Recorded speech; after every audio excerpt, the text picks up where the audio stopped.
What did your girlfriend do after she saw that your banana was less than 3 inches? I'm with my girl and we're about to take things to the next level when she reaches down and grabs my banana. But then she looks up at me, disappointment written all over her face. Is that it? She says, pointing at my manhood. I'll admit I was embarrassed, but I tried to play it cool and said, hey, it's not the size that matters, it's how you use it. But she wasn't having it. She stood up, grabbed her stuff, and stormed out of my room. I was devastated.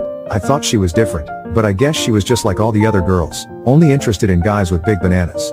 But then something amazing happened. I got a call from my girlfriend and she sounded really upset. She said she'd been thinking about what happened between us and she realized that she was being shallow and unfair. She said she didn't care about the size of my banana, she cared about me. I couldn't believe it. I was so happy I started crying. We got back together and things have been great ever since.